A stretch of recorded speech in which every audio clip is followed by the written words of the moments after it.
and welcome to the Football Fanatic podcast. With me today are Dan Howard, and returning to us is Kieran O'Connor. Gentlemen, you're all very welcome back. How's your weekend going? Hi, Dick. How are you, Dick? All good, yeah. Good Good weekend. stuff. How was your weekend? My weekend isn't bad at all. I'm enjoying the international break. I'm getting some gardening done. I'm catching up on some reading. I'm doing lots of productive stuff. I'll ask you now about your international breaks, like spring break. I'll ask you what you get up to now in a sec.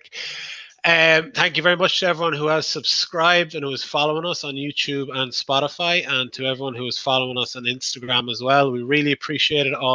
It's growing week by week, which is brilliant for the podcast, and it's great to see that people are listening and watching. So please keep that coming. Right, we will start, lads, by just quickly looking over the internationals over the weekend: Ireland versus France and Ireland versus Netherlands. I suppose, first of all, we'll start with France. And for me, anyways, I think we've come to expect a less than, we're not going to have world-class quality players on show. We accept that. We've accepted that for a few years. But what did you think of the France match and our performance? And actually bring in as well the Netherlands match. What did you think of both? We'll start with Dan on this one. I suppose didn't expect a whole lot going into either game, really. Thought it was a very much an uphill battle, especially when you look at France's team, like what they had, and even the bench they had. Like, they are, they're top drawer. I thought we showed a lot of energy. Like, we've done a lot under Kenny. I think in a lot of the games there's energy, especially against the bigger teams. Seem to get up for it. But look, there was, to use, I think, was it Coleman that used the whole inferior opposition. There's no doubt that in both them games we looked quite inferior, and that the other teams were quite superior. And look, I think we did give a decent performance. I think we didn't get hockey. I think Kenny even referenced that a couple of times. We're not losing games by many goals. But we want to try and take some sort of a positive out of it. But you're clutching a bit there, I think, Stephen. But anyway, I thought France were very good on the eye, very good to watch. I think we put in a good bit of effort. But look, there's no, especially in the final third, we really had struggled. Ever since Robbie Keane actually has gone, we've really struggled in that final. And I think against the Dutch as well. Maybe if we had Evan Ferguson, would he have, maybe put a few of the mistakes into a goal? But I think in both games we were showing for what we are, which is an average side with a lot of heart. Great fans. There was great support actually in France and that as well. You could hear them on the telly. They were singing flat out for the majority of the game. But look, it's more losses for Kenny, and I know the big question of the day is whether will he stay or will he go. So I know we'll probably get onto that, but there were my thoughts. I watched both the games. To be honest, if it was that if we weren't going to be talking about the podcast, would I have watched them? That'd be fucking debated, to be honest.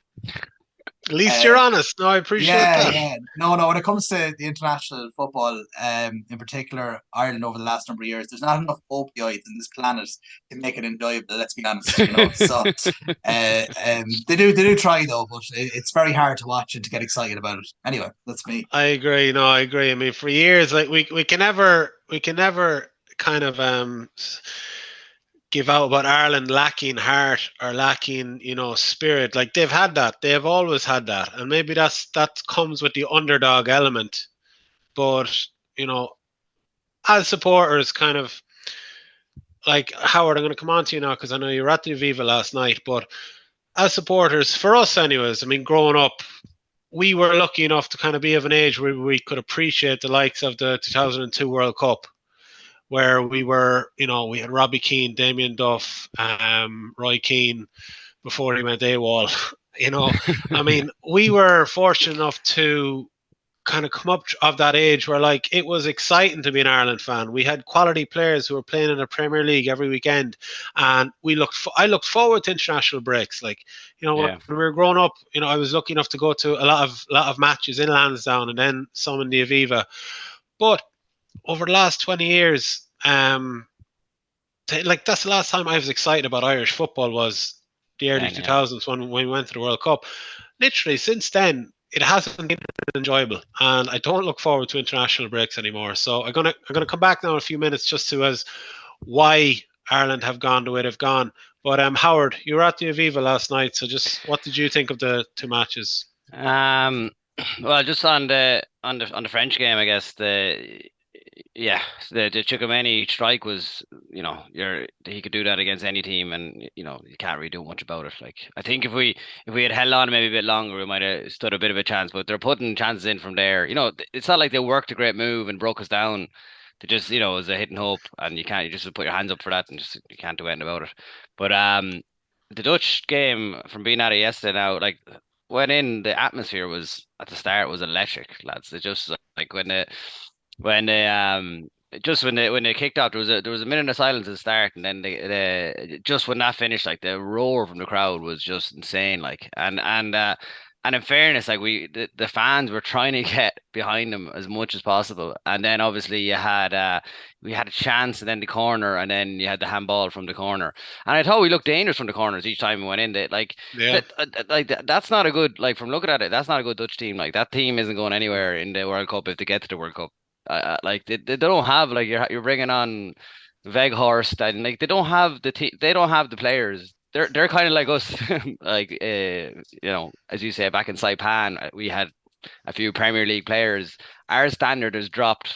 We've mainly championship players now, but yeah, the Dutch have kind of gone back as well. Like, Frankie de Jong now, he was a standout player on the pitch. You can see he was just controlling it, and, like, once he got the ball, like, there was periods there in the middle of the first half, like, and he just kept getting the ball. It's like, oh, he need to get him, put someone on him or something, because he's just controlling the whole game. Like, but Gapco was good as well, just wasn't he, Howard?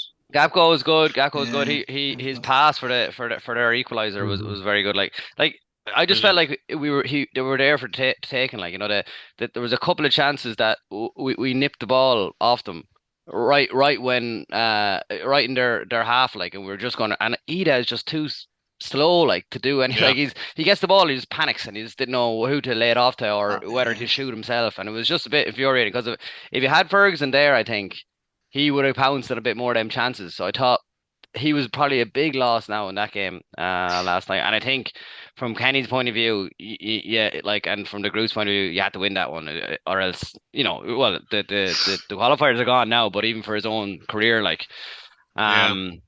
but I yeah, that's just, just what you were saying, Howard, about kind of the majority of our team is made up of championship players, and that's a fact. I mean, yeah. we also started a League Two player last night in James McLean. So I mean, that's where we are. And I read a report recently about Kenny saying that McLean playing in League Two that'll kind of play a part in the kind of long term thinking of his involvement with the Irish team. But I didn't think that made a lot of sense, given that No. McLean is mid-30s. So I mean, he doesn't have much long term left with the Yeah. Irish team, you would think. That But was Yeah. anyways, that was his sorry, 103rd cap. Like, imagine that. That did it there right. you He go. I got mean, look, 103rd cap. Like, it's mad, isn't it? Mad. he's as passionate as you can get. I mean, he's been a very good player, and he's the type of player you want to see play for Ireland, who kind of wears his heart on his sleeve. But he's in League Two at the end He of the day, nailed one of the lads once, to he did. each lad in the he wing. did. Oh my And, God! and I was you want you want to see that battling, but I mean, realistic it's realistic is that, like, we had 4 Premier League players playing against France, starting against France. We had 5 Premier League players starting against Netherlands last night, yeah. and they were of the teams that got promoted last season. Yeah. So I Yeah. mean, Kieran, As just your someone viewpoint on this. as someone far funnier than me on Twitter said, once James McLean saw an orange man in front of him, there was no holding back. Brilliant. No, look, do you know what? Shit! I didn't even You know think what? of that. I was so excited good for the one. games coming into the end of last week just to watch them, and maybe it was kind of like in the same way you like seeing the second half of Titanic when the ship starts going down. But it was just the possibility that something might happen. And okay, France was a washout. There's not much you can complain about when you're playing against them in France. But ahead of the Netherlands game, I contemplated maybe trying to get up for it and get a ticket for it. And in the same way, like when we played, was it Germany and Shane Long got the goal. It was it was electric being there. So that kind of idea was in my mind over the weekend. Decided not to go up, and then they took the lead after a couple of minutes, and I texted mate going, shit, totally bungled this one. So there was a lot of excitement ahead of it, but it was against France. It was the same old mistakes. It was a long shot. Now I don't think many keepers would have stopped that, but maybe playing against Ireland, there's more of an invitation to take those shots with more of a chance of success, regardless of who's in goal. And then also at the second half, at the start of the second half, we seem to have this thing where if there was almost no half time, we could continue in whatever vein we were playing before. We might not concede, or we might not come out with kind of a different mentality, because I don't know how many games it is now, but we've seemed to concede goals in the first 5 minutes or in the first 15, I guess, as was the case at the second half yesterday even. But France didn't have to do a whole lot to beat us. They were kind of they did the job, and then they conserved their energy from a warm night. And then ahead of in the Dutch game, they were so poor. They were there for the taking in those first 15 minutes, where they were trying to play out from the back, and the pressing from Kenny and Ireland was working very successfully. Adam Ida was getting a lot of play off Virgil van Dijk. That guy Flecken, who Darren Maloney repeatedly told us is comfortable on the ball, wasn't comfortable on the ball. He was hooking it out over the sideline on more than one occasion. But really, what was disappointing was that lack of composure up front. There was a couple of chances. I don't think Ferguson would have made much of a difference against France, but he would have against the Netherlands, perhaps.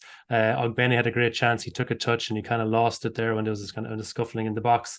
But then also there was a couple of disappointments. Like I agree with you all that McLean is there's no questions on his heart and determination. But even maybe at the height, I still thought he was little one dimensional in some respects for Ireland. He got the ball and he runs, and now that he's a little bit older and his ability to run isn't there anymore. I really do question why he's there. He was there for set pieces. He whipped in some great corners. His crosses were brilliant. But then also Dumfries got in behind him twice at the start of the second half. We were found wanting there. And then just a lot of mistakes. Like I would have liked to have seen Ogbene maybe on the left yesterday, attacking down the left, because he might have done something to keep Dumfries from charging up the right wing a bit. Shane Duffy was found wanting in very deep spaces for both goals as well. So frustrating seeing it and failing to capitalize on those first 20 minutes. And the last thing I'll say, sorry, and even after the goal, we were very overexcited, and we kind of allowed the Dutch to come back into it, where it should have been just try and slow things down, try and just maintain the next 20 minutes and get through this kind of initial pushback off the Dutch. But Matt Doherty gave a poor header and set up Cody Gakpo, who's played a great ball in for the goal. Yeah.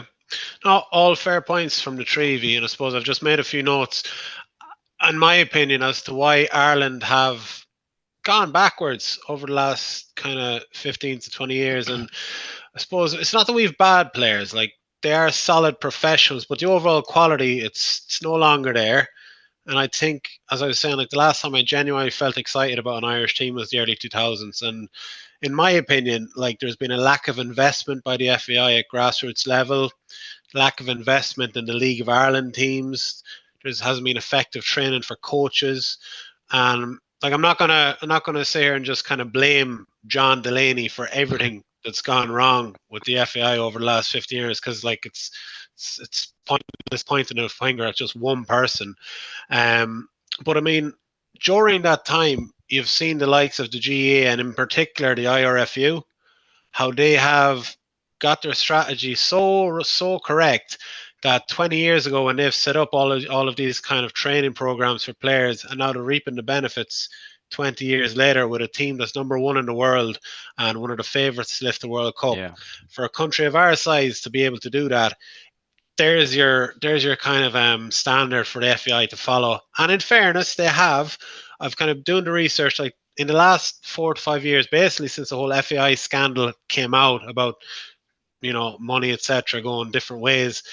Like they have set up centres of excellence around Ireland, 13. They have a national academy for several age groups. They have new education programs for coaches and for referees. So I suppose with all that in place, we've seen the likes of Evan Ferguson coming through, so there is hope, if anything. It's a funny thing. Like we've Queeving Kelleher and Bazuna in goal, and Evan Ferguson up top. So I mean, at those two ends of the pitch, we seem to be fine. It's just it's in the middle. So I Everything playing, suppose, yeah. Can't play yeah, two it's of them in goal at the same literally. time, Deck. No, I know that's the thing. I mean, first of all, does the Irish is there hope for the Irish team going forward? Like, do the Irish team does it still interest you, Howard, for example? Like over the next 2 years, will you retain an interest? Will you kind of keep going to games? He has a season Um, ticket, sure. That's right. It's a I see season the ticket ticket. for Yeah, well, it's a ticket for the qualifiers, like you get the friendlies that come with that.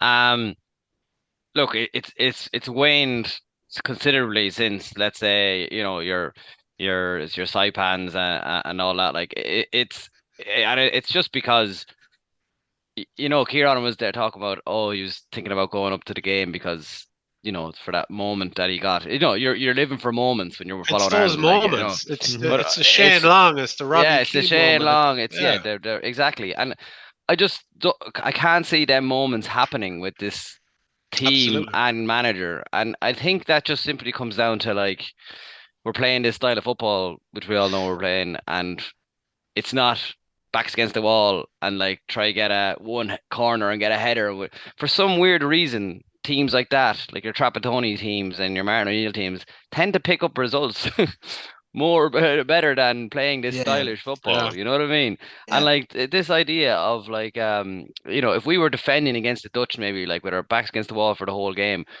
we might have got something out of the game, yeah, funnily enough.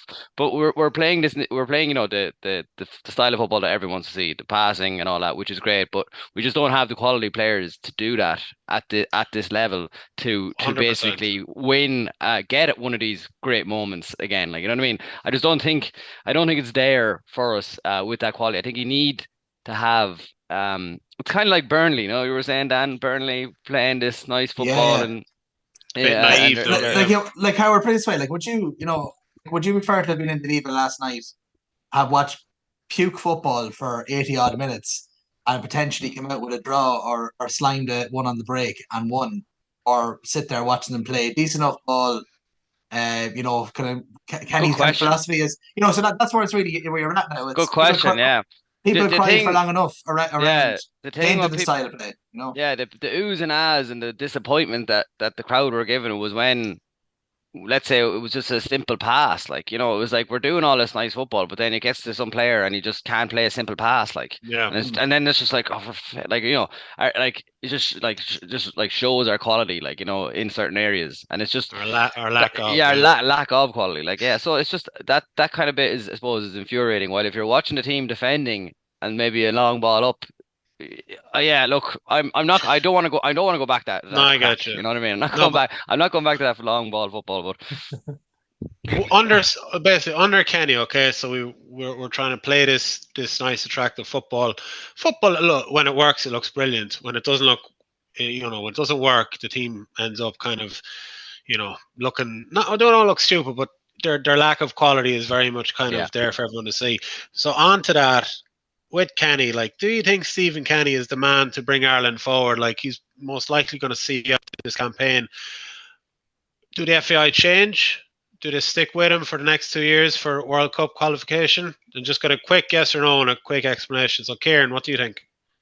Uh, Purely by results alone, sadly, no. Stephen Kenny has not proven himself to be the right person for this job of getting Ireland results and getting into competition. This is what, the third campaign now. 4 Yeah, defeats in 5. It really was that defeat against Greece after, I think it was at a week-long training camp, where the results of that training camp were not very evident against Greece. But also it's been a longer story than that. Was it? I think it took them 10, maybe 11 games. I could be wrong by a game or two there, to score a goal or to win a game. It's kind of been a one kind of grounded out hard win, the Aviva, and then there's a lot of promise for the next game. But it's always been about the next game coming. Even after France, it was about blooding new talent. There'll be a full house of the Aviva, a lot of these kinds of things. So I don't think it has worked out, unfortunately. And I think that, yeah, it might be time for a refresh or a revamp or something. I'm not sure what that is, and I'm not sure who the person is to even take on that. But yeah, I think we'd run out of road with Stephen Kenny. All right, cheers, Dan. Yeah, same as Kieran there. I think I really don't feel that there's any possibility that after this campaign, whether it's now in the not too distant future or after the campaign, that he'll still be in charge. Like, I just don't like. There's, as Kieran has kind of mentioned it there, they won 5 competitive matches out of 26, and there were Gibraltar, was it Azerbaijan, Armenia, but Luxembourg, like, it was teams that yeah, they should be beaten. But once it kind of was up a level at all, Greece would be on par. We should maybe be doing better than Greece. You could, like, I feel sorry for him because I think some of the draws haven't been too kind. I feel though a lot of things I don't. I always feel and felt again last night that where is the fucking PR training for him? I just feel in his interviews he comes across really poorly. I don't know if you feel like that, but for me, just always comes across. It's just unprofessional. A guy that's passionate, but like just not professional or not, and repeats the same things time and time again. And it's like you're waiting. And I think they mentioned it last night. And the pundits mentioned it like around it. It's like waiting for the next, so we'll be better next time, kind of thing. So I think there's no doubt. Like, I think the fact that he's on, I think, $500,000 a year, is it? They'll have to pay him off if they let him go. Like, where are we going? We're not going anywhere fast, so maybe just let him see out the rest of it. Yeah. I'm with Kieran though. Don't have any idea who's a possibility to take over it. I know you've got Duffer there, who's in League of Ireland there now playing his trade. I know Keno would be a popular one for fans. If Keno was approached for the job, like, whether he's up to it or not is very debatable. But that could be a ploy in regards to get bums on seats. Get Keno in there for a while and see. But it's been a bit of a shambles, and they kind of moving away from our, you want to say, somewhat principles over the last 15, 20 years. We've tried it now, it hasn't worked. So where do you want to go from here? It has to be a change, and I think there was maybe a bit of snobbery around Kenny, the fact that he was League of Ireland, he was under 21 manager. He wasn't a high profile name. He's gone in, he's given it a crack. There's been several cracks shown for quite a while there in the team, and he has to go. Has to. All right, Howard, last word with you. Yeah, I'll keep it short. I think, yeah, he's time is up now. I think from this, they'll probably keep him on for the rest of the qualifier, I'd imagine. Look, it's tough for him. Like, I think the job was a bit of a poison chalice when he got it. Like, he had to turn it from like your Route 1 football to your nice, stylish kind of passing football. So, like, that was never going to be, we have the players and reserves to do that in abundance. Like, it was never going to be that simple. So I think he started a process which we'll all be grateful for in the long run. And I think, look, that it wasn't just him. He was employed for that reason. So let's see what happens down the road. But I'd like to think that it's a young enough team. Like, it's not like he kind of got rid of a lot of everyone and brought in, like, Ogbena has been great, like, you know what I mean? It's literally our only style, our only tactic is like get the ball to Ogbena out the wing, like get it wide to him, like, you know what I mean? So, but look, it's like players like that, you mightn't have found as much if we were going to play a different type of football. So, let's see what happens. I don't know if they'll keep him until the end of the campaign, but who's next? I don't know if Roy Keane would be the answer, to be honest, but I don't know. Yeah, it's unknown. That's not up for us to decide anyway. It'll be someone else. But Can I just say one more thing? Yeah. Just along with Stephen Kenny, I will be putting out a motion that we get rid of Darren Maloney and Ronnie Whelan as well. I really don't think they should commentate in an Ireland game again. Like, listen to Ronnie Whelan for the last 30 minutes saying, "Put Jane Duffy up front. Put Jane Duffy up front." It was embarrassing. It was fucking embarrassing. He said it for about 30 minutes of the game. And Darren Maloney alongside him, who thinks he's funny, but he's fucking not. And honestly, the two of them are embarrassing. Commentary team. I think it's really bad. Bring back Big Jim Beglin, is what I say. Get him back. All right, the panel have spoken. Stephen Kenny's time looks to have run out, but knowing the FAI, chances are they'll give him a new 2-year deal next weekend. A bonus. Okay. A bonus as well. Okay, we'll move on. I'm looking forward to this next topic. This is a Champions League changes coming. So for those of you that are not aware, from next season, the 24-25 season, the Champions League is going to move from a 32 team competition to a 36 team competition. At the moment, the draw is currently eight groups of 4 teams, whereas from next season onwards, it's going to be 36 teams in a league format. So basically, who plays who? So teams are going to be split into 4 groups of 9. Teams are going to play 2 other teams from each pot. So each team will have 8 games, 4 home and 4 away. And then this league phase won't conclude until the end of January, whereas where we are at the moment, it concluded in December. This is also going to apply to the Europa League and the Europa Conference League. So the top 8 teams within this new 36-team league will automatically qualify after their matches. And then teams from position 9th to 24th, just stay with me, lads, just in case it's getting a little bit confusing. Start again. The teams from 9th to 24th, they will go into a 2-legged playoff to decide the other 8 teams that are going to go into the, what you want to call, the last 16. So basically, a lot of change in the kind of at the start of the Champions League, but we will end up with the last 16, etc. But I suppose for me, this looks like very much a watered down version of the Super League that was being promoted by some of the big clubs around Europe 2-3 years ago. And I suppose I'll just get your thoughts on it very quickly. Dan, I'll start with you. What do you think of this new format? Kind of what's your initial views? I'm not going to ask, do you see it working? Because we're going to watch it. We're football fans. We're going to end up watching it. We're kind of brainwashed by this already. Like, we're going to watch it regardless. So I mean, UEFA know exactly what they're doing. But I suppose, what do you think of it initially?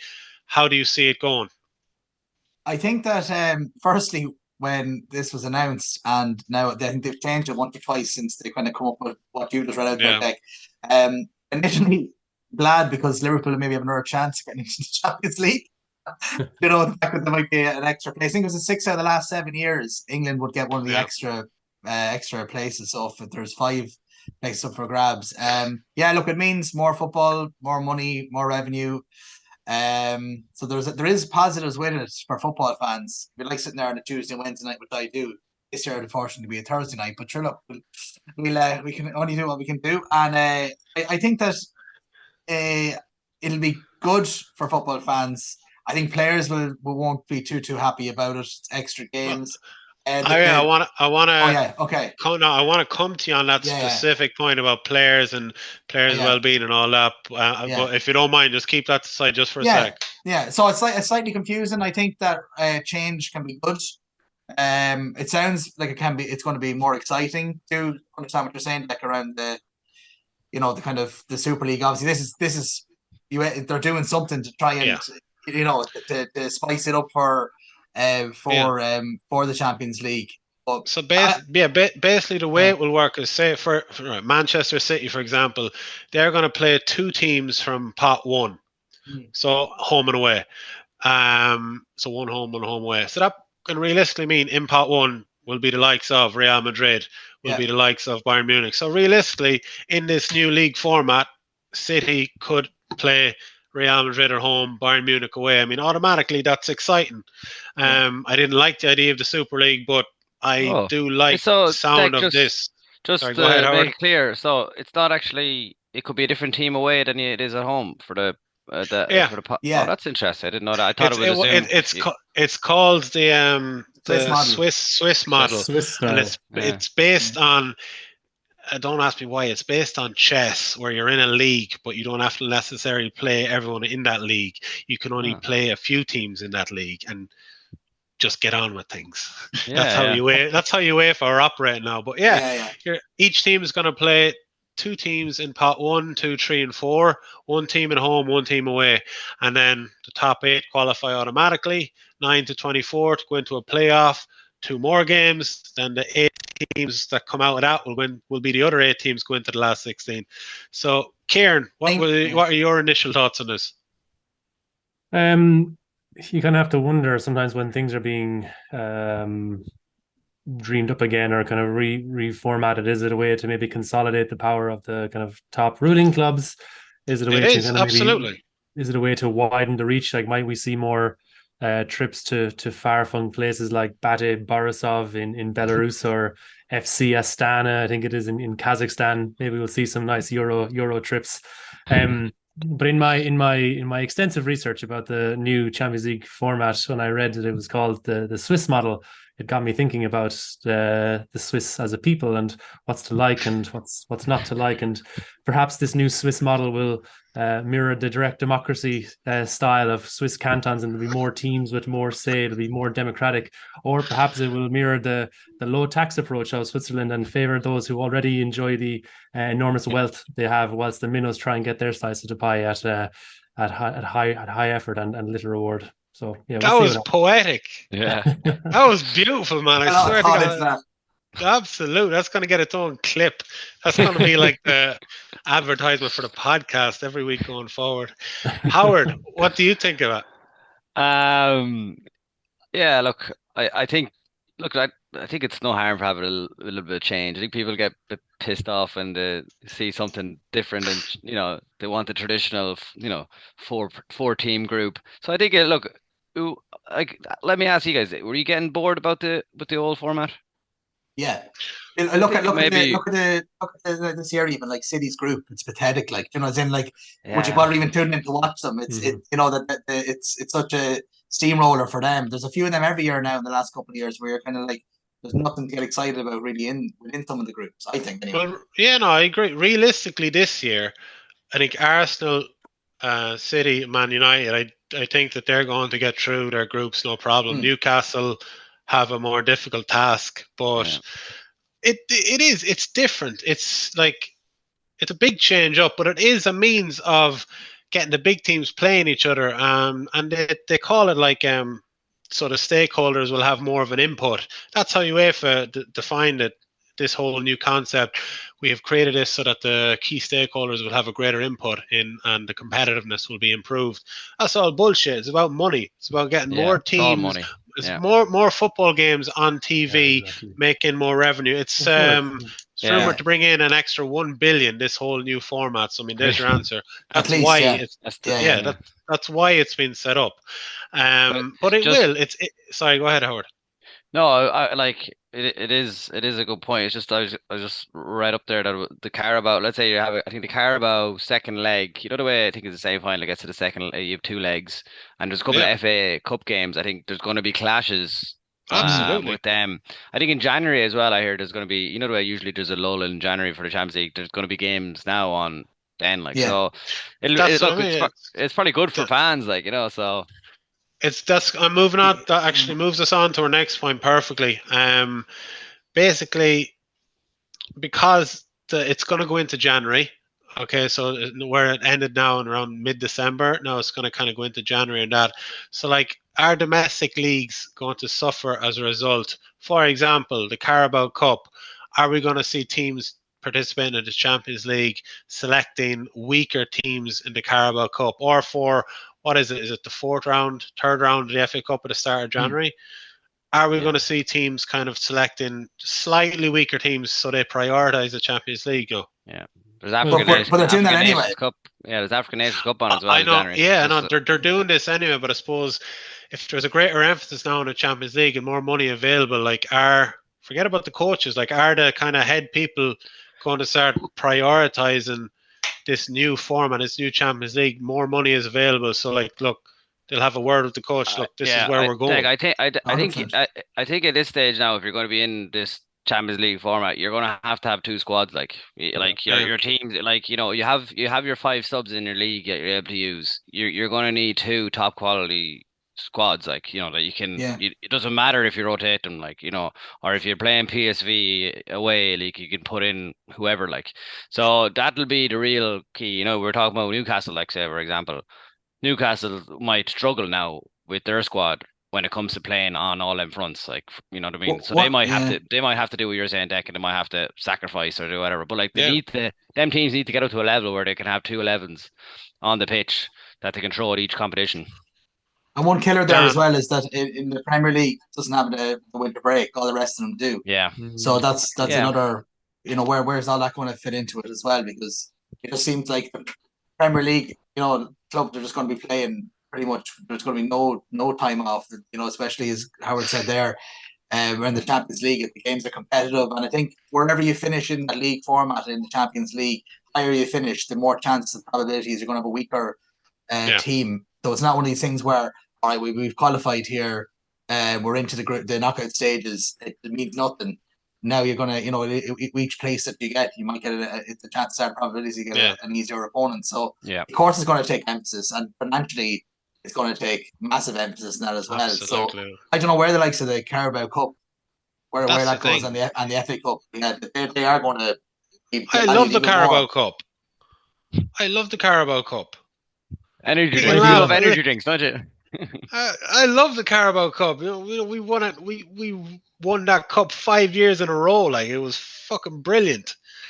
But anyways, to give you some of your best memories when Man City were struggling to score any goals back in the early noughties. The cup runs are all we had, man. Yeah, Coca-Cola. Was it Coca-Cola or Worthington Cup? Worthington Cup, Coca-Cola Cup. Yeah. I remember an FA Cup game we played against Spurs. We were 3-0 down at half time. Joey Barton gets himself sent off for mounting off the ref on the way down the tunnel for half time. We came back out with 10 men. And then we went and bet fucking Tottenham 4-3 in the second half. We went through. It was just beautiful. John Mackin heading in the winning. Heading in the winning goal. I mean, cup runs are what shit teams love. Let's be honest. I loved cup runs. It was kind of like you knew we're not going to do anything in the league, but I mean, there's just that little bit of hope. You might get a big team and you might just get one by them, but. And on to our next kind of, within this UEFA Champions League thing, player welfare. Too many games. That's been a big argument. Fixture congestion, too many games.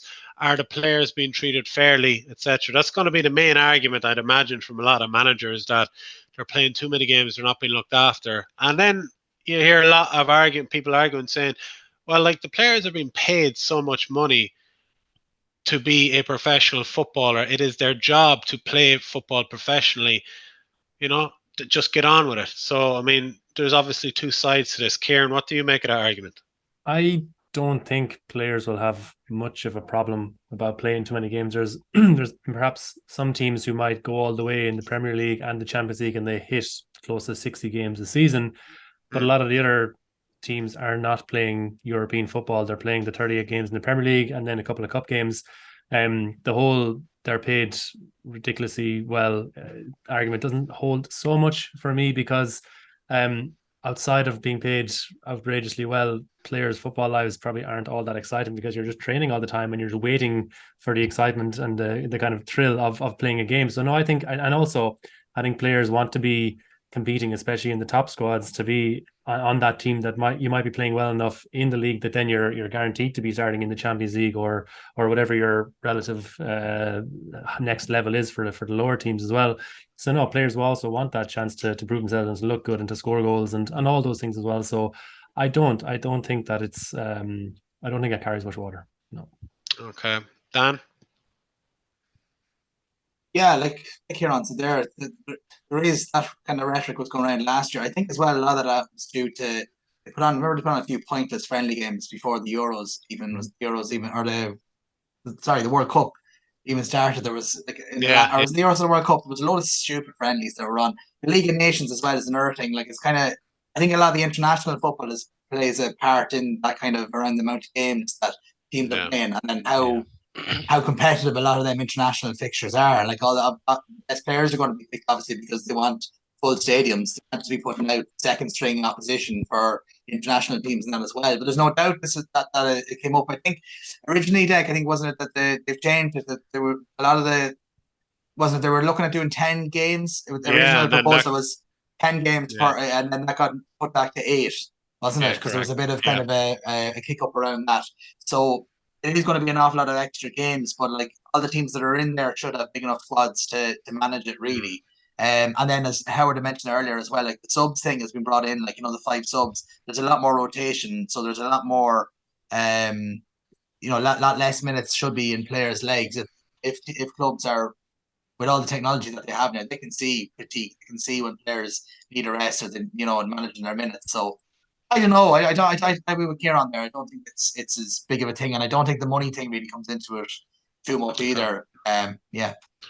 Yeah, Howard. Last word with yourself. What do you think? Yeah, look, I think the general thing is that are there going to be more injuries? Are we going to be stunting players that could have been great players that we would have been entertained seeing, but because they did their ACL, because they played too many games, we don't get to see them. I think that's the grand kind of idea that people are, the argument, I suppose, that's out there. But whether I buy into that, I like. There's obviously going to be more injuries, but there's probably going to be more opportunities for other players then to get in. So, I think it was a Courtois or someone. It was funny. Courtois was giving us think about it. He's their standing goal, so he's not going to pull his hamstring or whatever too easily. But yeah. Look, I think let them play at it. They're getting paid enough. They're getting the weekly wage is going up and up every year, so I don't think they're going to have too many complaints about it. So can I say one more thing? Yeah. Just on that, Yeah, go ahead, Dan. finish up. Just I remember reading as well that there's 5 places up for grabs.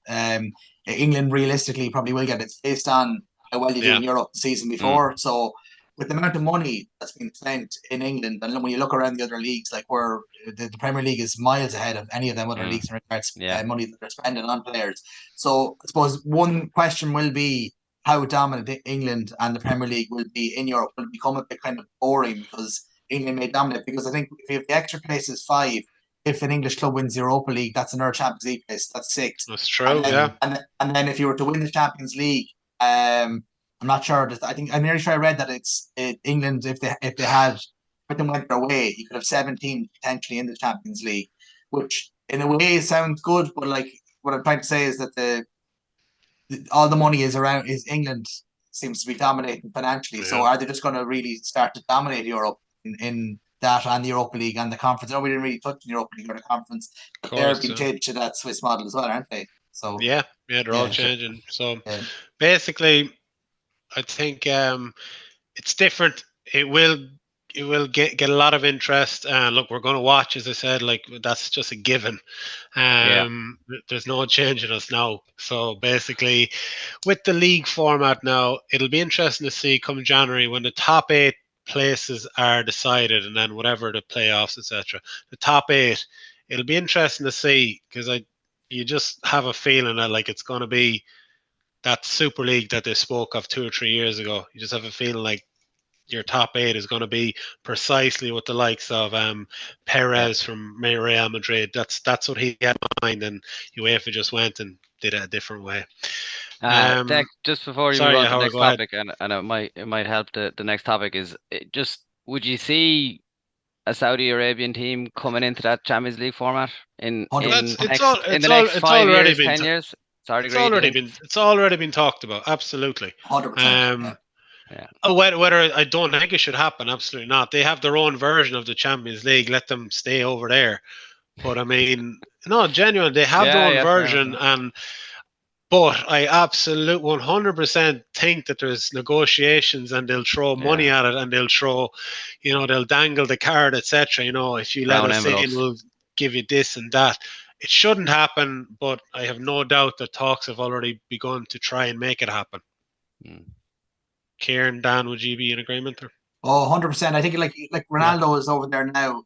Mbappe nearly went there. If they manage to start pulling the big superstars that are the big bucks for the Champions League, and they start going to Saudi as well, I think that it's inevitable at some stage that money will talk, and there'll be some sort of a wild card or some sort of shite and get them in. Yeah. As I said a couple of weeks ago, Australia are in the Eurovision. Yeah.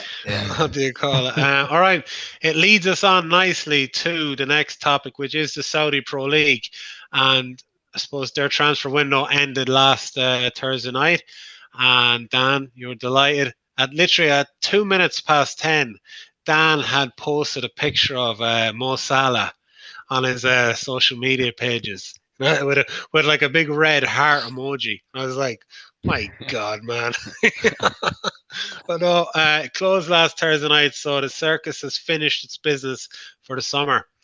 Now, I've asked the three of you to pick out one transfer that you found more surprising, whether it's for whatever reason. So, Dan, I will start with you on this one. What one stood out for you? Yeah, I had a look through them all. The one that I think is definitely, I feel very strongly with this, I think is the most surprising is Jordan Henderson's move. I looked at a lot of the other ones. There's a couple of contenders there. I thought Benzema was one that maybe just because he was still, I thought, at the peak of his powers, and Madrid after getting Bellingham on board, and I think they're going to be a strong outfit again this year. But it had to be Henderson, basically Liverpool captain, one of the biggest clubs in the world. Big LGBTQ plus campaigner. Sorry, I just want to make sure I got that right. And a England are in the Euros coming up.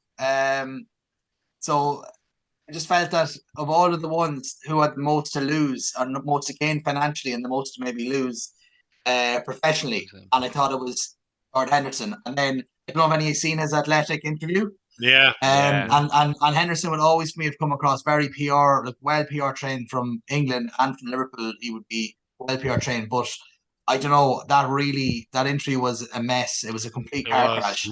And some of his comments in it, playing the violin about maybe that Liverpool didn't want him, isn't going to wash it all, and then playing the kind of my move here is a positive move to Saudi for LGBT plus Q rights, and it's like, he was trying to kind of play that one off, and he was like, oh no, well, if I have a chance to wear the rainbow, do the rainbow stuff over here, laces and that as well, and that I'll do it. But then again, I don't want to go against their religion either, because you can't do that either. That wouldn't be fair. Like, it was just a complete fucking mess. So for me, looking at it, just even taken away from the interview, but under the points I just made there, I think that Henderson's one is probably the most surprising of them all for me. Anyway, I think given the points I just made there around him, and I think he's done himself a lot of damage with his interview. Then like it's not like that interview was like straight after the transfer, and it was all like rushed. Like he had time to think about what you could see the reaction. It just seemed so daft. Like just say like, oh, I'm getting paid more money, or it's going to set me up financially. Say that. Don't say I'm not going for the money. Like the word project, Howard. Yeah, but like, are you taking everyone watching you for an idiot? Like, you know what I mean? It's just like, it's just to read the room, like, Henderson was taken directly from the Ryan Tuberty's playbook, where he's like, sure, I make a lot of money, but it doesn't affect my soul. Yeah. Absolutely. Poor old Tubbs. Where will he end up next? Howard, who was yours? I have Gabri Veiga, who some people might even know who he is, but he's a basically Celta Vigo wonder kid last year. Had like you have Doug D. Oh, I know, I do know where you're going with this one. Well, I have a reason why I picked him is because he was like basically, I think it was 11 goals and like 5 assists or something last year, and he was lighted up at 21. And he had this offer from Napoli, like, to go to another, a top Italian team, and I think it was nearly all agreed. And then Al Hal or one of these lads come in, one of these clubs come in, and he just goes there. And he's 21, like, an up and coming star, and Fabrizio Morano put up the "Here we go" thing on Twitter, and Tony Cruz wrote underneath it. Just embarrassing.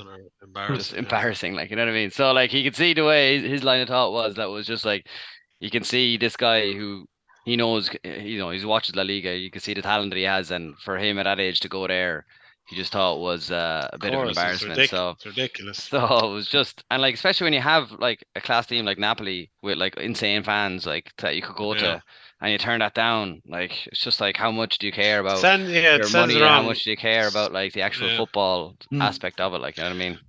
I love how I know in England now it's the big 6. It's probably even more than that now, the big 8. But it used to be the big 4, because they were the big four clubs. Where in Saudi Arabia, the big 4 are the 4 clubs who have been purchased by this public investment fund. So they're your big 4 that the country owns. So I just find that one funny. Kieran, who did you think was the most surprising move for you? They're the really big four. Yeah, going through the list of people who up sticks and moved to Saudi Arabia, I thought Jordan Henderson was top of the list as well. But others I kind of just was looking through. I thought it was interesting in N'Golo Kante. I was just scrolling through a video. You took my one. Shite.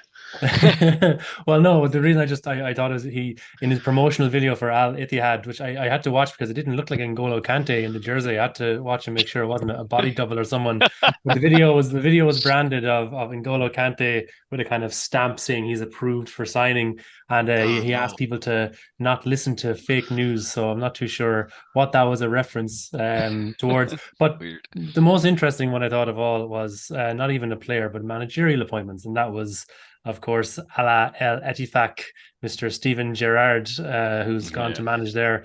I thought that was a bizarre move. He's obviously following, I think, or leading the way in Jordan Henderson going for a paycheck. And I see now as well that John Terry is lined up as well to take over a club there. So it seems to be a place where people who tried to cut their teeth, perhaps in the English Premier League or somewhere similar, couldn't quite cut it, are now being given a chance to do so and be paid enormously well for it as well. No, I agree, and just on, I suppose my kind of selections were just Kante for a different reason, because over the years he has always been portrayed as this wholesome footballer. When they won the Champions League, when they won the Premier League, they had these kind of memes online like that he was afraid to kind of approach the league because he was so. Did any see these things online that like he was almost embarrassed? He didn't feel he was worthy enough to kind of lift humble, up. Very humble looking guy. Yeah. That's what he came across as, and I just thought, like, he's only 32. I know he was out of contract at Chelsea, but I mean, he was. I know he had his injuries as well, so maybe that played a part as well. But I just thought that he has like the profile of a fantastic player and a fantastic person, and then he kind of decided to move to Saudi. So I just thought it was a surprising one. Another surprising one for different reasons for me was Fabinho going from Liverpool, because I know last season wasn't his best season at Liverpool, but I just think that like for a few years before that, and Dan, you're probably the best to kind of explain those some. He was world class. He was probably one of the best defensive midfielders in the world in that position for a few years. I mean, in your Champions League winning year and your Premier League winning year. Yeah, last year, fair enough, wasn't working, but it wasn't working for a lot of players. So I mean, him leaving surprised me a lot, because I just thought he was key to that Liverpool team, and I thought Liverpool would put up more of a fight to keep him. So any thoughts on that one? Yeah, no, I think he was very good, but I think he also had good players around him that didn't show up his legs maybe for what they are. There was a lot of workers in that middle of the field, and I think at times he looked like he was very much exposed, kind of like the way the Casemiro thing looks now.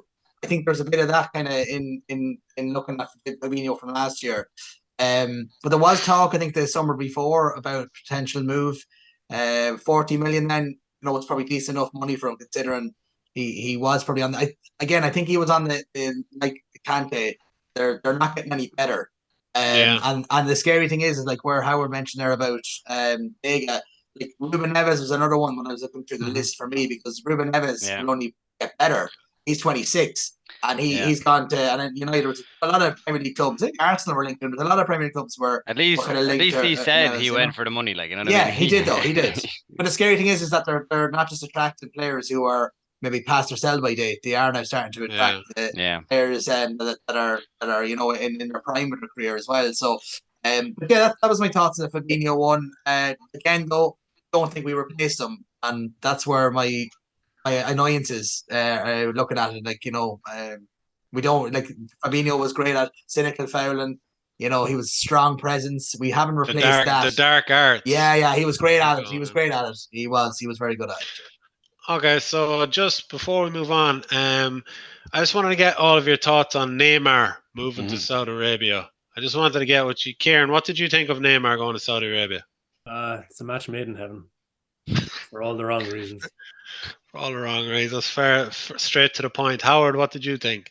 Yeah, I think same as Kieran. Like he was always a showman, wasn't he? He was always going after the kind of the money side of things. And I think he knows he's past it in relation to his injuries and everything. So, but he'll make lads look like fools over there. So he'll no problem scoring outrageous goals. But like that's what he does. He kind of shows flashes of unbelievable brilliance, and then just goes off onto the treatment table for another few months. Then. Yeah, and Dan, last word to you on Neymar. I know you're a big fan. Yeah, I think match made in heaven is a good way of putting it. One thing's for certain anyway, his bollocks and his ego will be put in check over in there because the Saudis will take none of his shite. So I'm happy enough that he's gone over there. I don't think that he was ever lived up, especially when he left Barcelona. I don't think he ever lived up to the player that everyone thought he was going to be. And he's let him go off to Saudi there now. Can I ask you? Have you actually seen any of the games, like a game over there, like on TV or anything? Have you any? Only highlights. Only highlights. Yeah. Some of the stadiums look packed, and then some of them stadiums look empty. I don't know. Did you notice that? I think they're cardboard people, are they? Yeah. Less than 10,000 on average. Yeah, but there was a good game at the weekend. There was a few days ago. Al Ittihad against Al Hilal. And I'm happy to tell you they were very happy with the result in Riyadh, and that was because Alexander Mitrovic scored a hat trick and they won 4-3. Did he? Are you following it, Kieran? No, I just read something in the Guardian there yesterday. One thing I noticed on my Twitter, there's certain journalists now that start putting up stuff about the results and the games and all that. Yeah. They must be getting paid, basically to show it off or whatever. But it's always the same few people, you know what I mean? They're always the same people that like, oh, did you see Ronaldo's goal last night? And I was like, fucking, why do we care about this anymore? Like, he's past it. Like, why are you putting this shit in front of me all the time? But it's obviously, they're obviously on the back of the bandwagon. And then you have Messi over making a mockery over the MLS as well. You have some of the highlights of some of his goals. Like he's just making a mockery of the league, isn't he? Yeah. Yeah, he is. I suppose there's one kind of final thought I had on it. Like the players who go into Saudi, like the general consensus is they're going for the money, and therefore the leagues are in a way, are they getting rid of those who don't have football or the club's fans as a priority? And what they're left with are players who do want to be there and who do want to play for their clubs. So, like, is that an argument to be had that, like, Saudi taking all these players could be a good thing for the league? They're pumping money into whichever Premier League, whichever club or whichever league, etc. But they're getting rid of players. They're taking players who are viewing money more than the club itself. So, like, is it a good thing in a roundabout way? Anybody think so? I know where you're coming from, Deck, but I think that idea that players are going to stay in their club for the love of it is slowly, it's quickly dying. I think it's that allegiance and commitment. I think is long gone really from the game. That idea that you're going to stick to your club because you love the club and all that. You might have the odd player every here and there, but like most of your squad will all go if you flash a load of cash in front of them. So. What it does as well is that, and this has been the norm really since kind of 220 million for Neymar by PSG. The inflation of prices for players is now it's always extortion, of course, but it's into silly numbers, silly figures stages of it now, and that has a ripple effect down the line. So no, we're into monopoly money territory now. All right, Kieran, hold on. We're gonna move on to the next segment now. But if you were offered 100 million in the morning to leave your current job and go over and play in Saudi Arabia, would you go? Contact my agent.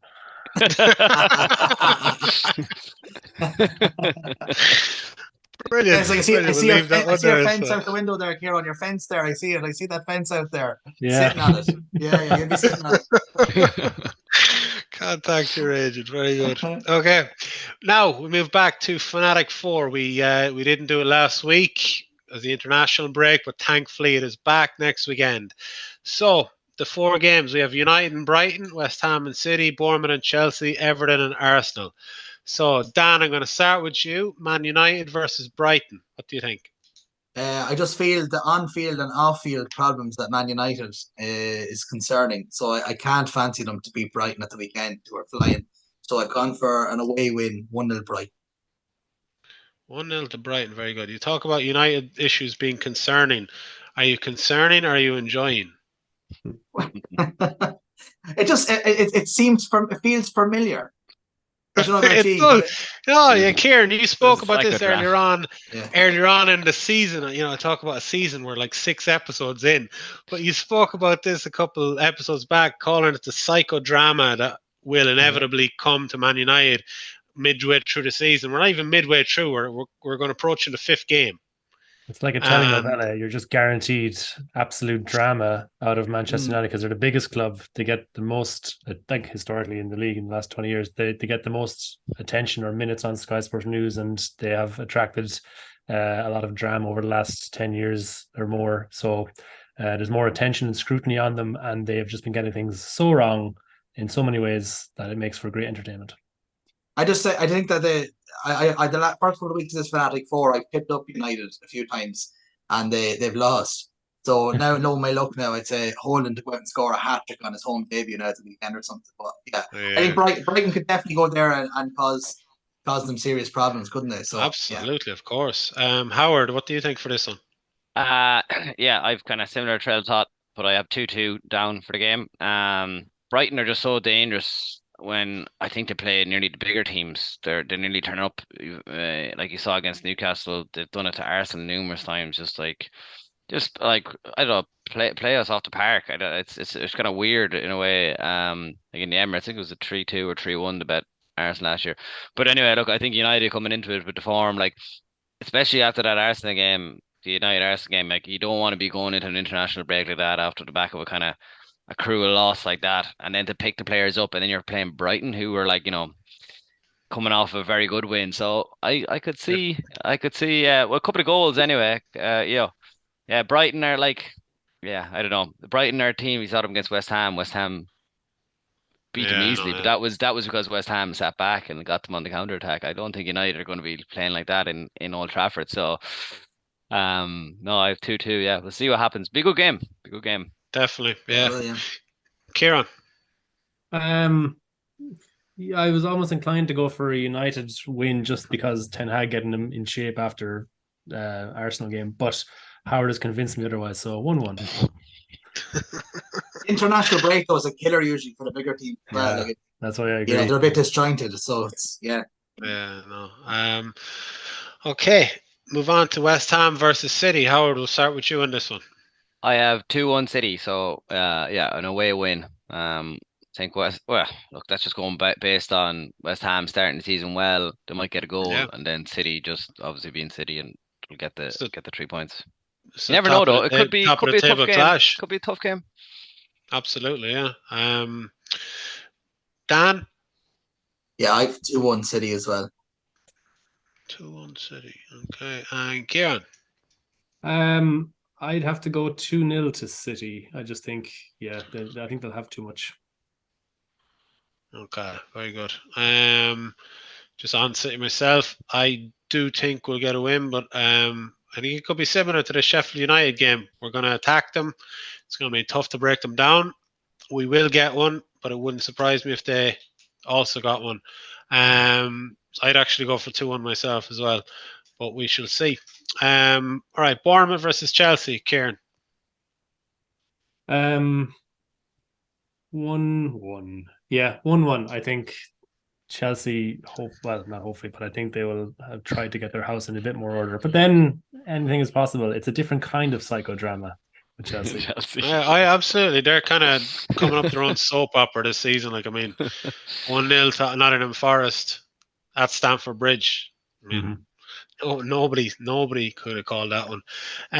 Howard, what do you think? I have 1-1 as well, actually. Yeah, I just think Chelsea they're a bit far away from putting a few wins together. Bournemouth aren't bad this season. Bournemouth haven't started terribly. Yeah, absolutely. Dan, what do you think? Yeah, I've gone for 2-1. 2-1 Chelsea. I don't know.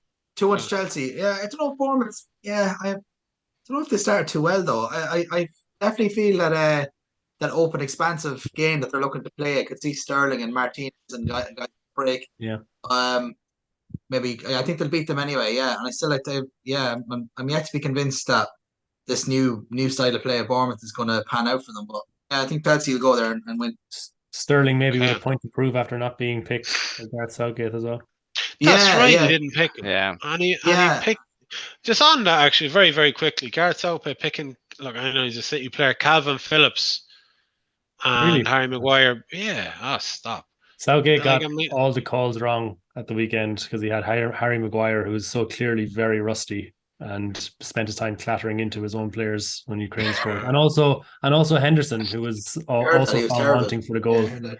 So weird, isn't it? What's Southgate doing? Like, it's They're like strange. they're political choices, But aren't they're they? just Like, players that he trusts, I guess. Yeah. Yeah, but how can you trust? And this is a City player, but how can you trust Calvin Phillips when he's kicked the ball for about half an hour in total over the last 12 months? But it's like saying why James McLean's still getting a game for Ireland. It's the same thing. It's a player that he trusts. Can he trust? So I presume that's just why. But is Southgate thinking, right, his time is up soon, so he's just going to be like, I may as well just stick it out. Like, he's like, if he thought there was going to be a future in the job there, surely he'd be blooding a few new guys to try and see what they're like and trust new guys. You know what I mean?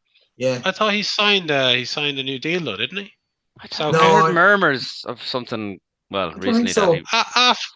After the. What was it? The talk is that he's going after the next tournament, though. I think he said one more tournament, yeah. Yeah. One more tournament, okay. But even the fact that Trent got injured and he could have called Sterling up, he didn't bother. He didn't even call him. After the Trent pulled out, he didn't even bother. It's an odd one because, I mean, Sterling has probably been, of the 4 games so far, he's probably been the best player in the league, maybe. He's up there anyways. I said best player for Chelsea anyway. Yeah, best player for Chelsea, definitely. I suppose Chelsea are 12th, like, you know what I mean? Yeah. He's definitely improved. He's definitely Oh, anyways, he's definitely, yeah. Right, so Everton and Arsenal. Kieran. You know I'm a great optimist for Everton's chances this year. 0-3 to the visiting team. Everton are going down, I think. Okay, Dan. Yeah, I've gone for 2-0 for the Gunners. I think they'll win it easy enough. Okay, and Howard. Yeah, I've 2-0 as well. 2-0 as well.